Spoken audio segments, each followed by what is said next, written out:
Bonjour à tous, bienvenue dans cette première émission de notre web radio DMO. Comment allez-vous ? Super, ça va, très bien, et toi ? Merci. Ça va, super. Alors aujourd'hui, nous allons vous parler de plusieurs choses très très intéressantes. Bien, déjà, c'est la première vraie émission de cette web radio. Je suis plutôt content. Car on rappelle que l'ancienne, c'était juste une introduction à la radio et où on se présentait. Donc c'est pour ça qu'elle ici, se nomme émission 0. La première émission. Et dans cette première émission, on va commencer par l'actualité. Puis on va faire une petite interview de Holly. Holly qui est une élève irlandaise qui est venue à Demo pour quelques semaines. On va ensuite enchaîner sur l'article d'Alexandre qui s'appelle « Ces 10 faits pas incroyables de l'histoire ». Vous allez être surpris. Très surpris. Après la pause musique composée par Logan Tower. Oui. Qui est également le compositeur de ce merveilleux jingle que nous entendons actuellement. Il est incroyable, moi je l'aime beaucoup. Franchement, Moi aussi, très Et de fort, l'intégralité des jingles de notre web radio. Oui. Très ambiançant. Après on va continuer sur la chronique de Logan qui s'appelle Science et musique, technologie et musique, où on va faire des petits débats, vous verrez, vous découvrirez. Et on va finir par le menu. Voilà, on vous souhaite une bonne écoute et bienvenue à la radio Demo. Et tout de suite, nous commençons par l'actualité de Demo présentée par Hugo Barrios et Loïc Néret.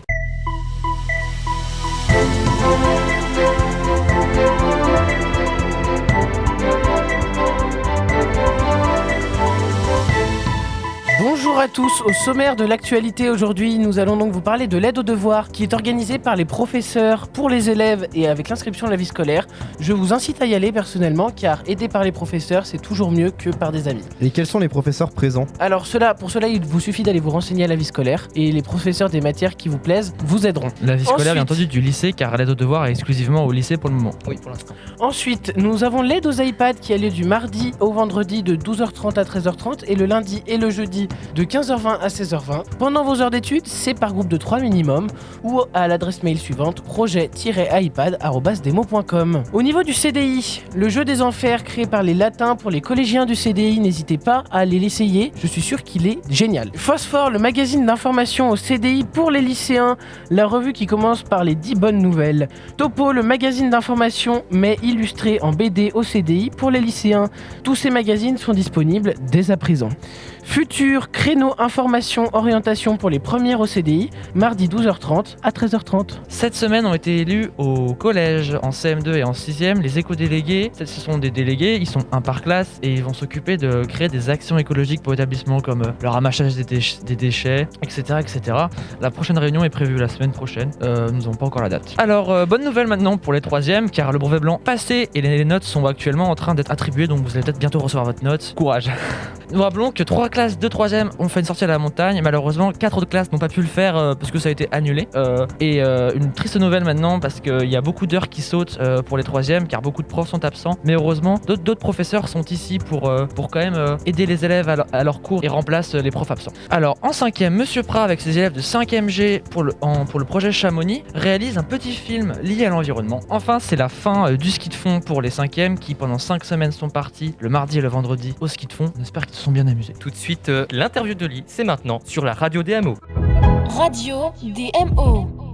Hi, Holly. Thanks to be here in this interview. Can you start with presenting yourself? Hello, my name is Holly. I'm 16 years old. I'm from Ireland and I came to France for 2 months. Why did you come to France? I came to France to learn French because in Ireland we have a year in our school called Transition Year, and a lot of students go away to help them learn a language, and most go to France, and so I came to France to learn French. Why did you come, especially in Romania? It was one of the options for places to come with the agency that I chose, and it looked like a nice place to go. What is your life in France? Do you live with a family? I'm staying with a nice family that is very near the school. There are 3 boys and a girl, and there's lots of animals as well. Do you like this family? Yeah. Can you talk about your Highland life and Highland school? Because I think it's very interesting for ourselves. So life in Ireland isn't that different from life in France, but the schools are. In Ireland, most schools have just boys or just girls. There's only 1 or 2 that are mixed, and they almost all have strict uniforms. You can't wear your own clothes. And the days at our schools are much shorter. I start at 8:30 and finish at 3:30 and finish at 1 on a Wednesday. But other than that, the life's not much different. Do you understand the subject in France? Some of it, like the classes such as French, and like Spanish, not really. But in classes like maths and physics, they kind of make sense because a lot of the words are the same. But in some classes like history, I'll get part of the class, but not all of it. How did you make to come in France with the coronavirus? For the coronavirus, in Ireland at the moment, there's a lockdown, so you can't do anything. But before I came, I quarantined for 2 weeks, and then you got a corona test 2 days before your flight. And when that came back negative, you could fly and come to France. Et tout de suite, c'est 10 faits pas incroyables de l'histoire, présentés par Alexandre.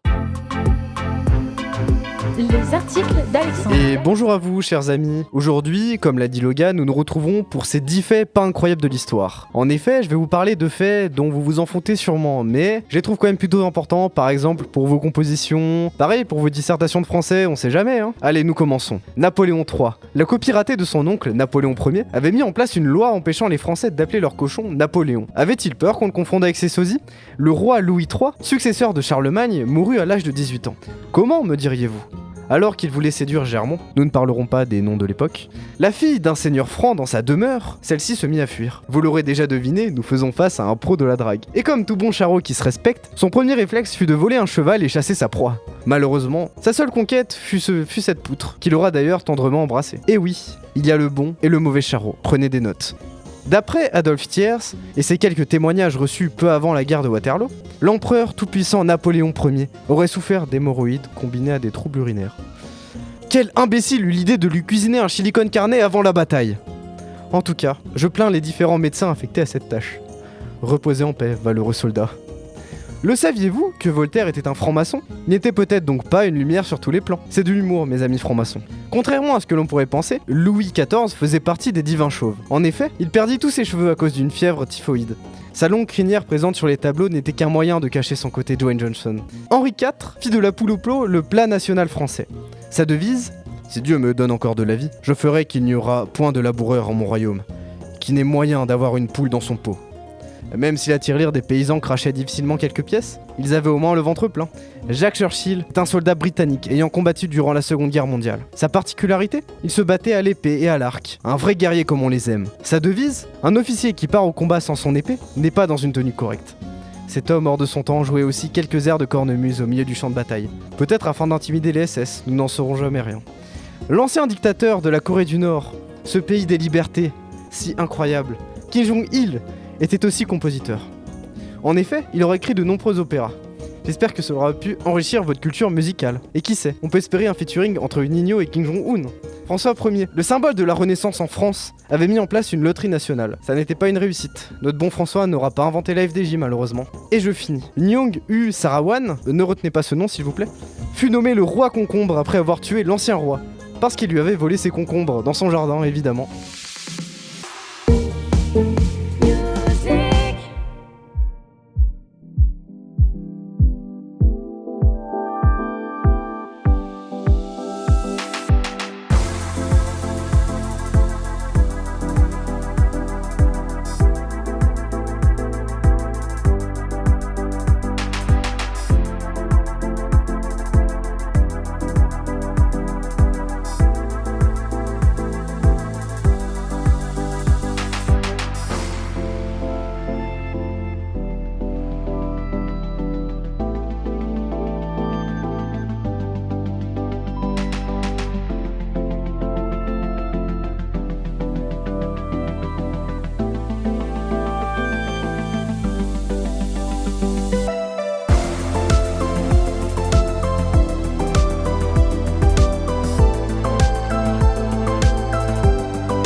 Et tout de suite, la chronique Science et Musique présentée par notre ami Logan.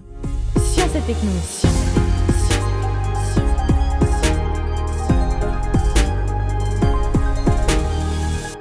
Et bonjour à tous, merci d'avoir rejoint la rubrique Science et musique. Aujourd'hui, nous allons parler, comme vous savez, de science, mais aussi de musique, et à la fin, nous allons terminer par un débat.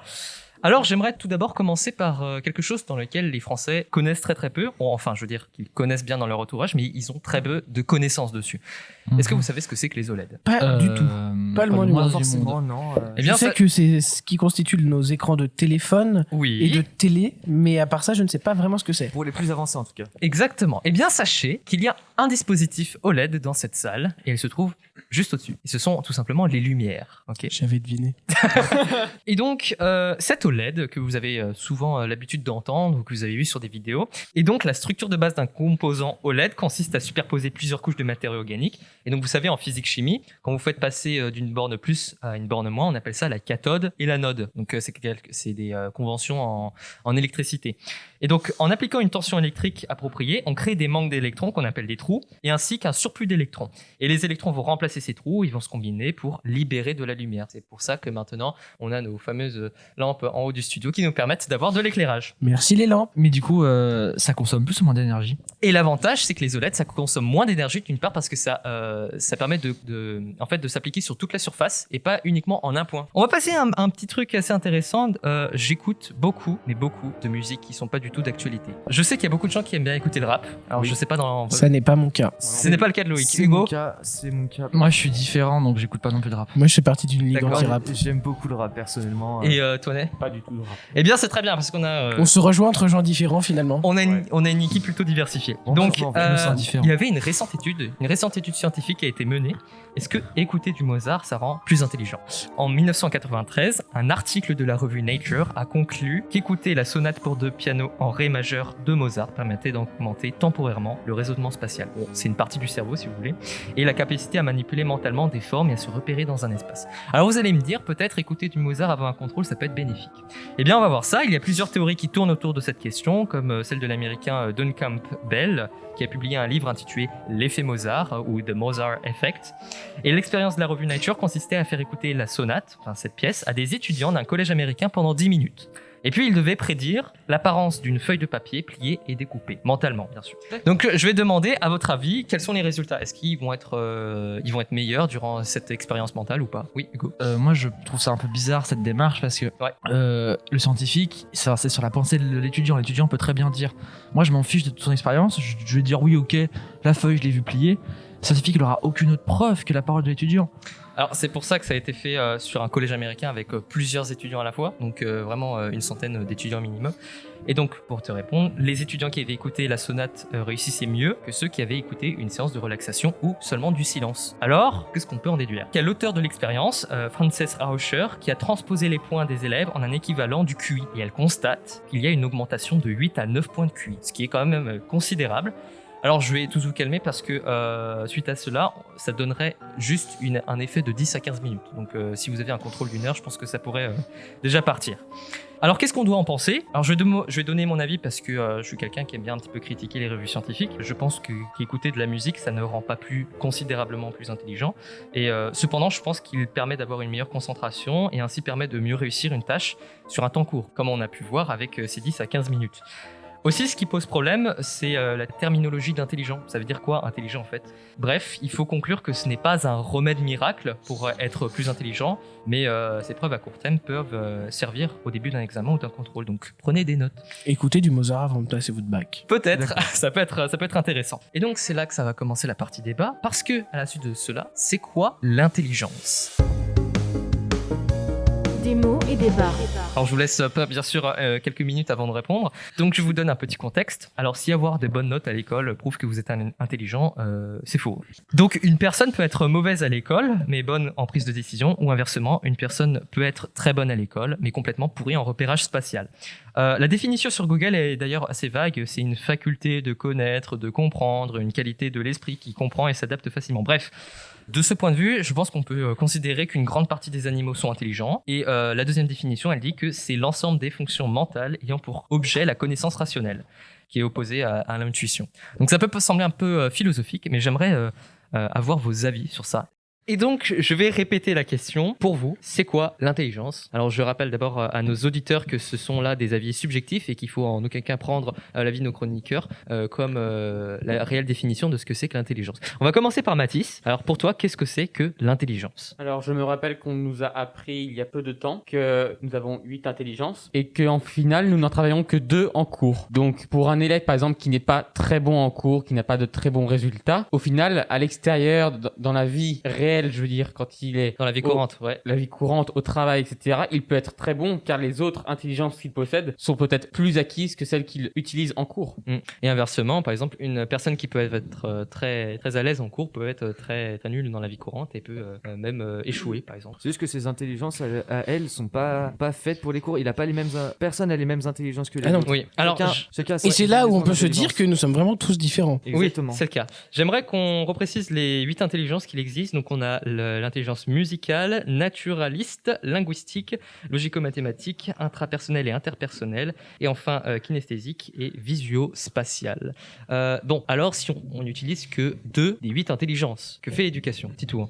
Eh bien, je pense que l'éducation nationale devrait instaurer plus de matières où on peut travailler vraiment toutes nos intelligences. Chacun est bon à sa manière, chacun a ses intelligences où il est compétent, et ça permettrait par exemple d'avoir déjà un taux d'échec au bac qui serait beaucoup moins élevé, exactement. Et puis je vais reprendre un peu les dires aussi de Mathis. Une personne qui est mauvaise en cours, c'est pas forcément qu'elle est pas intelligente, c'est juste que ses intelligences ne sont pas faites pour les cours. Il a d'autres intelligences à l'extérieur, forcément, qui elles sont plus développées, et ses intelligences pour les cours ne sont pas très développées. D'accord. Hugo, pour ajouter à cela? Moi, je dirais qu'on est tous différents à notre manière. On a tous des capacités enfouies en nous qu'on va pas forcément utiliser à l'école.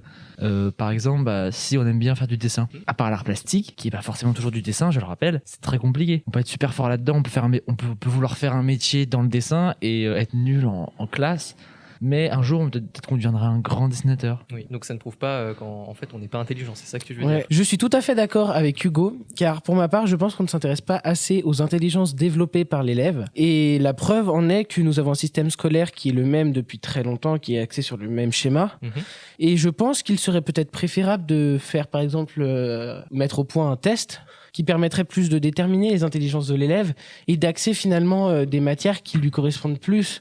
Un élève qui sera très littéraire ne réussira pas forcément dans les matières scientifiques, et inversement. Alors je suis d'accord qu'il faut quand même garder un certain tronc commun en gardant par exemple du français, des mathématiques et l'histoire de notre pays et des autres pays, qui est, je suis d'accord, tout à fait important. Mais pourquoi ne pas diminuer ces matières et plus les axer vers quelque chose qui est fait pour les intelligences de l'élève? D'accord. Donc en fait, ce que tu insinues, c'est faire une sorte de préorientation dès le plus jeune âge pour savoir en fait si l'élève il est plutôt axé sciences, littéraire, nature, je pense etc. peut-être vers le collège finalement. Plutôt vers le collège, tu penses? Vers la 5e, je pense que ce serait un bon moment pour mettre au point ce genre de test. Eh bien, merci déjà pour tous vos avis parce que c'est déjà très enrichissant. Je pense que plaisir. Nos auditeurs pourront avoir leur propre avis ici. Et n'hésitez pas à suivre la prochaine rubrique sciences et musique dans les prochaines émissions. Et nous faire part de vos avis via l'adresse mail trouvable sur toutes les affiches disponibles à l'intérieur du lycée et du collège. Exactement, oui. On espère que vous serez très nombreux pour donner vos avis parce que nous, c'est ce qui nous fait plus plaisir, c'est de vous informer déjà et de partager des informations. Oui, tout à fait. Finalement. Et tout de suite, les menus de la semaine prochaine présentés par Jade. Radio DMO. Bonjour à toutes et à tous. Alors au self, lundi, vous aurez des haricots filés sauce aurore ou des cannelloni accompagnés de crumble de potiron au parmesan ou de la purée de pommes de terre. Mardi, vous aurez des lentilles épicées au curry ou alors des quenelles nature sauce armoricaine accompagnées d'haricots beurre à l'ail ou du riz créole. Mercredi, ça sera du collant d'Alaska pané ou alors du sauté de bœuf sauce brune accompagné de bouquetières de légumes. Puis jeudi, ça sera jambon sauce charcutière ou quicheton moule butternut moutarde accompagné de carottes béchamel ou bien des haricots sauce blanche. Vendredi, il y aura des dés de poisson à l'oriental ou du cordon bleu de volaille accompagné d'épinards béchamel gratinés ou du blé pilaf. Maintenant, pour le self autrement, lundi, il y aura du hachis parmentier au bœuf. Mardi, ça sera des blanquettes de veau accompagnées de riz créole. Jeudi, il y aura de la pizza aux 3 fromages. Et vendredi, vous sera présenté du cordon bleu de volaille accompagné avec du blé pilaf bio. Bon appétit sur la radio DMO.